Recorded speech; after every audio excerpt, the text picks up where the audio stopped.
मेरे प्यारे बच्चों, आज मैं आप लोगों को क्लास 7 का 8वां पाठ वसुधैव कुटुंबकम के बारे में समझाने का प्रयास करूंगा और आशा करूंगा कि आप लोग इसे अच्छी तरह सुन करके समझेंगे। तो इस पाठ में दिया हुआ है वसुधैव कुटुंबकम। जब तो इसको हम लोग अलग करते हैं तो ये हो जा रहा है वसुधा प्लस एव। वसुधा मीन्स पृथ्वी, एव मीन्स ही, कुटुंबकम मीन्स परिवार जैसा। कहने का अर्थ ये है कि सारा संसार ही परिवार जैसा है, सारा संसार ही परिवार जैसा है। तो वसुधैव कुटुंबकम जो है वो सनातन धर्म का मूल संस्कार तथा विचारधारा है। वसुधैव कुटुंबकम जो है वो सनातन धर्म का मूल विचार और संस्कार है, जो महाउपनिषद सहित कई ग्रंथों में लिखा गया है। इसका अर्थ है धरती ही परिवार है और वसुधा एव कुटुंबकम, इसका अर्थ हुआ कि पूरा संसार ही परिवार है। यह मेरा भाई है, यह मेरा भाई नहीं है, यह मेरा गांव है, यह मेरा गांव नहीं है, यह मेरा घर है, यह मेरा घर नहीं है। ऐसी सोच जो है वो नीच विचार वाले, नीच प्रवृत्ति वाले लोग सोचते हैं। लेकिन महान विचार वाले लोग जो हैं, जो बड़े विचार वाले लोग जो हैं, उनके लिए तो पूरा संसार ही भाई, बंधु, परिवार जैसा है। उनमें किसी प्रकार का भेदभाव नहीं होता। वे छोटे और बड़ों की तुलना यदि करें तो छोट विचार वाले कौन हैं जो इस तरह की बातों को सोचते हैं? बड़े विचार वाले कौन हैं जो सबको अपना परिवार मानते हैं? इस पर एक कहा भी गया है कि नभ सबकी छत है, धरती न करती भेदभाव। नभ सबकी छत है, धरती न करती भेदभाव। सूर्य चंद्र देते प्रकाश, वृक्ष सभी को देते छांव। हे मनुष्य, प्रभु नाम रटाकर सुख का फिर होगा आभास। घृणा इस ईर्ष्या से मुक्ति मिलेगी, वसुधैव कुटुंबकम का होगा वास। तो यह देखते हैं सूर्य, चंद्रमा, पृथ्वी, ये किसी प्रकार का जब भेदभाव नहीं करते हैं, जल भेदभाव नहीं करता है, वर्षा भेदभाव नहीं करता है, तो फिर हम भेदभाव क्यों करें कि ये छोट जाति है, ये बड़े जाति के हैं, ये वो जात है, वो किसी प्रकार का भेदभाव तो होना ही नहीं चाहिए। आजकल का जो युग चल रहा है वो ग्लोबलाइजेशन के रूप में चल रहा है। इसमें अर्थव्यवस्था जो है उसको एक साथ एक करना है। भारतीय संदर्भ में इसका अर्थ है विदेशी कंपनियों को भारत में लाना, उससे लोगों को रोजगार मिलेगा, और जब लोगों को रोजगार मिलेगा तो सभी लोग क्या होंगे? प्रसन्न होंगे। आज देखते हैं छोटी सी घटना यदि किसी देश में हो जाती है तो उसका फौरन सभी देशों में न्यूज चला जाता है। कारण क्या है?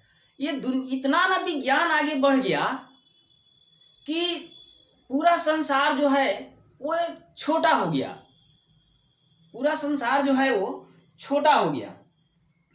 और पूरा संसार छोटा होने के बावजूद भी यहाँ ईर्ष्या, द्वेष, अपनापन की भावना उत्पन्न हो गई, जिसके कारण कि विभिन्न प्रकार की परेशानियों का सामना करना पड़ रहा है। सब एक दूसरे को देख करके जल रहे हैं, वो कैसे इतना आगे बढ़ गया, हम उससे पीछे क्यों रह गए, क्या करें कि वो हमसे भी पीछे हो जाए। इस प्रकार का जलन नहीं होना चाहिए। यदि इस प्रकार का जलन नहीं होगा तो हम वसुधैव कुटुंबकम का समर्थन करेंगे और तभी ये संभव हो सकता है। एक कहा भी गया है कि अयम निजः परो वेति गणना लघु चेतसाम उदार चरिता नाम तु वसुधैव कुटुंबकम। यह अपना है, यह दूसरे का है। ये ऐसी विचार जो है वो नीच प्रवृत्ति वाले, नीच विचार वाले लोग करते हैं। उच्च विचार वाले लोग ऐसी बातें नहीं करते हैं। आपके पाठ में दिया गया है कि आज वैज्ञानिक विकास के कारण विश्व जो है वो छोटा हो गया है, लेकिन ईर्ष्या, द्वेष, स्वार्थ तथा महत्वाकांक्षा के कारण व्यक्ति के से लेकर राष्ट्र तक एक दूसरे को नीचा दिखाने की होड़ में लगे हुए हैं। इस कारण सारा संसार अशांत है और अशांत मानव, जो बेचैन मानव है, वो राक्षस के समान होता है। मानव रहते हुए भी वो दानव बन जाता है। यदि मानव देवता बन जाए तो संसार स्वर्ग बन जाएगा। सभी एक दूसरे के हित अहित का ख्याल रखेंगे। वे न तो घातक हथियार के निर्माण में धन का दुरुपयोग करेंगे और न ही किसी से कोई भेदभाव रखेंगे। जिस प्रकार किसी उत्सव अथवा राष्ट्रीय त्योहार में हम जाते हैं तो भाईचारा दिखाते हैं, उसी प्रकार हमें सभी जगह एक दूसरे के साथ भाईचारे का व्यवहार करना चाहिए। उसी प्रकार व्यवहार हम हमेशा करने का प्रयास करेंगे तो सारा विश्व एक परिवार जैसा प्रतीत होने लगेगा। हमारा देश भारत इसका ज्वलंत प्रमाण है, जहां अपना पराया का भेदभाव नहीं होता। यहाँ सभी धर्मों के लोग रहते हैं, इसमें किसी प्रकार का भेदभाव नहीं होता। जिसको जो इच्छा किया अपना वो धर्म मान लिया, करने लगा, उसमें कोई भेदभाव नहीं होता है। इसके बाद विदेशी भी इससे प्रभावित होकर इस देश को अपना देश मानने लगे हैं। आज के इस वैश्वीकरण के परिवेश में वसुधैव कुटुंबकम की भावना का होना नितांत आवश्यक है, तभी विश्व में शांति स्थापना हो पाएगी। अन्यथा सारा विश्व अशांति की आग में जलता रहेगा। सब एक दूसरे पर परमाणु अणु फोड़ते रहेगा, पूरा विश्व का विनाश हो जाएगा और सभी समाप्त हो जाएंगे। इससे अच्छा है कि हम एक दूसरे के साथ मिल करके रहें, किसी के साथ ईर्ष्या, द्वेष, जलन न करें, क्योंकि सभी इस पृथ्वी के ही संतान हैं और ये पृथ्वी हमारी है और इस पृथ्वी पर रहने वाले जितने भी लोग हैं वे सभी हमारे अपने हैं। इसके बाद हम लोग अपना बुक का चैप्टर देखते हैं क्या कह रहा है। आप लोग भी बुक खोल लेंगे और देखेंगे। इसमें अव्यय का प्रयोग हुआ है। अव्यय आप लोगों को पहले बता चुके हैं, उसको आप लोग एक बार फिर से देख लेंगे। क्या कह रहा है कि आज विश्व अशांति के सागर में वर्तमान में है। आज देख रहे हैं अमेरिका, चीन, बहुत सारे देश सागर में, समुद्र में चीन के पास लड़ने के लिए तैयार हैं। सभी जगह असंतोष, महत्वाकांक्षा, ईर्ष्या, पक्षपात के कारण ही तो वर्ल्ड वार होने की संभावना है। दो चार कुछ देश एक साथ हो जाएंगे, कुछ देश जो हैं वो एक साथ हो जाएंगे और इसी प्रकार से वर्ल्ड वार होगा और विनाश हो जाएगा। पक्षपात इत्यादि के कारण संघर्ष के बादल छाए हुए हैं। ऐसी स्थिति में प्राचीन भारत की ओर सभी की दृष्टि जाती है। जहां संपूर्ण पृथ्वी को अपना परिवार समझा जाता था, भारत ने विभिन्न विदेशी जातियों का स्वागत किया तथा उन्हें भारतीय बनाया। विश्व को अशांति से मुक्त करने के लिए आज उसी उद्घोष की आवश्यकता है कि पूरी पृथ्वी परिवार के समान मान्य तथा पालनीय है। मानवता के इसी संदेश को इस पाठ में प्रकट किया गया है। इसे आप लोग देखेंगे। कह रहा है कि अधुना संपूर्ण संसार अशांतो वर्तते। अधुना मीन्स इस समय, संपूर्ण संसार अशांतो वर्तते मीन्स संपूर्ण संसार अशांत है, बेचैन है। देश देशम प्रति, देश जो है वो देश के प्रति, दूसरे देश के प्रति बेचैन है। समाजम समाजम प्रति, एक समाज जो है वो दूसरे समाज के प्रति बेचैन है। मानवश्च मानवम प्रति द्वेषग्रस्ता सन्ति, और एक मानव दूसरे मानव के प्रति जल रहा है कि वो कैसे हमसे आगे निकल गया। अस्य कारणमपि वर्तते, अस्य कारणमपि वर्तते, इसका कारण भी है, इसका कारण भी है। सर्वार्थ सिद्ध है, इसका कारण क्या है? सर्वार्थ सिद्धि, यानी कि सर्वार्थ, सब अपना स्वार्थ, अपना भलाई चाहना। इसका कारण क्या है? अपना भलाई चाहना। स्वस्य सुखस्य कामना, अपने सुख की इच्छा कि हम खूब सुखी रहें और दूसरा गरीब रहे। महत्वाकांक्षा और ऊंची सोच कि हमारे पास इतना धन हो जाएगा तो हम हेलीकॉप्टर खरीद लेंगे, इतना धन हो जाएगा तो हम हवाई जहाज खरीद लेंगे, और हो जाएगा तो हम चंद्रमा पर घर बना लेंगे। ये क्या है? महत्वाकांक्षा। जितना ऊंची सोच रखेंगे, जितना अधिक सुख की इच्छा रखेंगे, तो क्या कर रहा है? परस्य शोषणाय कमपि प्रेरयति। अपने इस महत्वाकांक्षा को, अपने इस विचार को पूरा करने के लिए दूसरों को कष्ट देना भी पड़े तो वो ठीक है, यानी कि दूसरों को कष्ट देना पड़ता है। अपनी महत्वाकांक्षा को पूरा करने के लिए दूसरों को कष्ट देने के लिए तैयार हो जाते हैं। सर्वे स्वसुखम वांछन्ति, सर्वे स्वसुखम वांछन्ति, सभी अपना सुख चाहते हैं। न कश्चित् परस्य सुखम उत्कर्षम वा सहते, सभी लोग अपना सुख चाहते हैं, न कि किसी दूसरे का सुख और उत्साह देख करके खुश होते हैं। ऐसा नहीं है, वो केवल अपना सुख चाहते हैं, दूसरे का खुशी और उत्साह देख करके जलते रहते हैं। तेना अशांति भवति, जिसके कारण अशांति होता है, झगड़ा होता है। तद दुख कारणम, वही दुख का कारण है। जब हम दूसरे को देख करके जलेंगे, सबसे बड़ा दुख तो यही है। कहा गया है कि जलो, दीपक की तरह जलो, आग की तरह मत जलो। सबको ऐसा जलो कि सबको प्रकाश दो, सबको जला मत दो।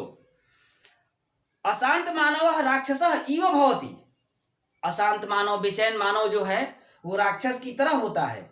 यदि सह देववत भवेत, यदि वह देवता के समान हो जाएगा, तदा संसारः शांतः प्रसन्नः आनंदमयश्च भविष्यति। यदि वह देवता के समान हो जाएगा तब संसार जो है वो शांत हो जाएगा, खुश हो जाएगा और आनंदित हो जाएगा। तदा शस्त्रादि नाम न आवश्यकता, तब शस्त्रों की कोई आवश्यकता नहीं होगी। तब हथियार की क्या आवश्यकता होगी? पहले जैसे था कि घर की केवाड़ी जो थी वो खुली रहती थी, किसी को किसी प्रकार का डर भय नहीं होता था। आज तो सबको एक ताले पर विश्वास है लेकिन अपने घर के परिवार पर विश्वास नहीं है, यानी कि लोहा पर विश्वास है लेकिन अपने परिवार पर विश्वास नहीं है। जब तक हम एक दूसरे पर अपना विश्वास नहीं करेंगे तब तक हम हमेशा बेचैन रहेंगे, अशांत रहेंगे। अंत में पता चलेगा कि हार्ट अटैक कर गया और वो मर गया। तो कह रहा है कि यदि एक दूसरे को एक अपरम दृष्टवा प्रमुदिता भवेत्, यदि एक दूसरे को देख करके खुश होंगे, जैसे आत्मनः बंधुम परिवारः वा मन्यते मनुष्यः तथैव अपरमपि जनम बंधुम परिवारम मन्यते। जैसे हम अपने परिवार भाई को देख करके खुश होते हैं या अपने भाई परिवार बंधु को मानते हैं, उसी प्रकार दूसरे को भी अपना भाई बंधु परिवार माने। सबको सर्वे एक रूपा है, एकस्य ईश्वरस्य संतानः कथम भिन्ना सन्ति। सभी एक समान है, सभी एक ही ईश्वर के संतान हैं, तब हम किस प्रकार से अलग हुए, किस प्रकार से भिन्न हुए। यह सर्वेषु जनेषु आत्मभावनां धारयति सह वस्तुतः देव। यदि सभी लोगों को की आत्मा में यह धारणा बन जाए कि हम सभी एक ही भगवान के संतान हैं, किसी को कष्ट नहीं देना है, तो हम किसी को कष्ट नहीं देंगे, तो हम भगवान बन जाएंगे, सब लोग हमारी बातों को सुनेंगे। एक बार की वाकया है कि एक सेठ थे, उनके 4 पुत्र थे। चारों पुत्रों से कहे कि मैं सोचता हूँ कि अब ये राजपाट जो है वो सब आप लोगों को सौंप दूँ, लेकिन किसको दूँ इसका मुझे परीक्षण करना होगा। सभी लोग बोले कि ठीक है। सबको एक एक चिड़िया दिए, सबको एक एक चिड़िया दिए कि ले जाओ, इस चिड़िए को ले जाओ और इसको उस जगह पर मार करके लाना जहाँ की कोई न हो और कोई देखे ना। चारों बेचारा अपना अपना चिड़िया लेकर के चला गया। कुछ देर के बाद सबने अपने अपने चिड़ियों को मार करके लाया, चारों आ गए। उसमें एक जो था वो चिड़िए को नहीं मारा, एक जो था वो चिड़िए को नहीं मारा और वो उसको जिंदा ही लेकर के आ गया। उसके पिताजी पूछे कि सबने तो चिड़िया मार दिया, लेकिन तुम इसको क्यों नहीं मारा। तो वो बोला कि पिताजी, आपने बोला था कि जहाँ कोई न हो, हमें तो ऐसा कोई स्थान ही खाली नहीं दिखाई दिया जहाँ की कोई न हो। हम जहाँ देखते हैं तहाँ हमें भगवान ही दिखाई देते हैं, तो भला हम आपकी बातों को कैसे उल्लंघन करें कि उनके सामने मैं चिड़िए को मार करके लाऊं और कहूं कि इस चिड़िए को जब मारा तो किसी ने नहीं देखा, इसलिए मैंने इसको जिंदा ही आपके पास ला दिया कि जब उनके सामने मारें उससे अच्छा है कि आप ही के सामने इसको मारें, इसीलिए मैंने इसको नहीं मारा। उसके पिता बहुत खुश हुए और उसी को राजपाट दे दिए, अपना चाबी जो था वो सौंप दिए। तो हम सभी एक ही ईश्वर के संतान हैं, ईश्वर सभी जगह हैं, सब जगह व्याप्त हैं। तो हमें सबके लिए एक भावना यदि रखते हैं कि सभी मेरा परिवार है, जितने पशु पक्षी वृक्ष मनुष्य ये जो हैं वो सभी हमारे ही परिवार हैं, सबके साथ दया रखनी चाहिए, तो क्या होगा, हम सभी भगवान बन जाएंगे। अस्माकं लक्ष्यम तदेव भवेत् यत् सर्वे वयं परस्परम मित्र रूपा बंधु रूपाश्च भवेम। हम लोगों का एक ही लक्ष्य होना चाहिए कि सर्वे वयं परस्परम मित्र रूपा, हम सभी आपस में मित्र के रूप में और भाई के रूप में हों या रहें। तदा मोह द्वेष शत्रु भावना च न भवे, और कभी भी हम में मोह द्वेष शत्रु की भावना न हो। अद्य वैज्ञानिकस्य विकासस्य परिणामः वर्तते यत् संसारः अल्पीकृतः। आज वैज्ञानिक विकास का परिणाम है कि पूरा संसार जो है वो छोटा हो गया, अल्पीकृतः, पूरा संसार जो है वो छोटा हो गया। अद्य एकस्मिन् देशे घटित घटना संपूर्ण संसारम शीघ्रमेव प्रभावयति। आज किसी देश में घटी हुई घटना संपूर्ण देश में, विश्व के जितने भी देश हैं वहाँ शीघ्र ही जल्द ही पहुँच जाता है। क्यों? क्योंकि विज्ञान इतना आगे बढ़ गया है, फटाफट न्यूज मिल जाता है। वैश्वीकरण के प्रभाव से, ग्लोबलाइजेशन के प्रभाव से एक उत्पादः शीघ्रम सर्वेषु देशेषु गच्छति, कोई एक उत्पाद शीघ्र ही सभी देशों में चला जाता है। अतः इसलिए अद्य विश्व बंधुत्वम प्रभुत्वम आवश्यकम अस्ति, इसलिए आज विश्व भाईचारा की बहुत आवश्यकता है। आज विश्व भाईचारा की बहुत आवश्यकता है। उत्सवेषु समारोहेषु परस्परम मिलन्तः जनाः बंधुत्वम दर्शयन्ति। उत्सवों में, समारोहों में लोग एक दूसरे से मिल करके भाईचारा दिखाते हैं। क्या करते हैं लोग? किसी उत्सव में, त्योहार में, मान लेते हैं दुर्गा पूजा हुआ, उसमें सभी लोग मिल करके भाईचारा दिखाते हैं। किसी के घर में शादी मिल गई, सबको लोग एक समान समझते हैं। किसी को कष्ट हुआ, सब लोग दौड़ना शुरू कर देते हैं। उसी प्रकार हमेशा उसको क्या करना चाहिए? कायम रखना चाहिए। तथैव राष्ट्रीयेषु समारोहेषु विश्व समारोहेषु च अद्यापि बंधुत्वम वर्धते।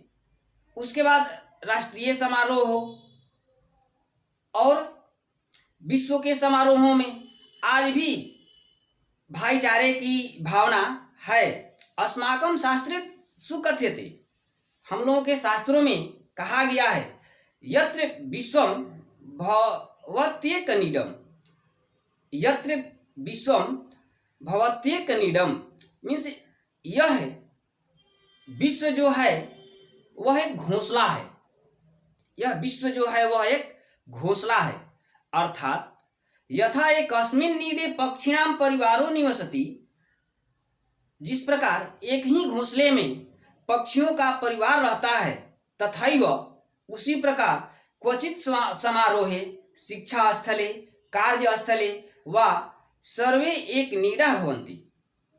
उसी प्रकार कोई समारोह, शिक्षा स्थल, विद्यालय, कार्यस्थल, कार्यालय सभी एक ही घोंसला होते हैं।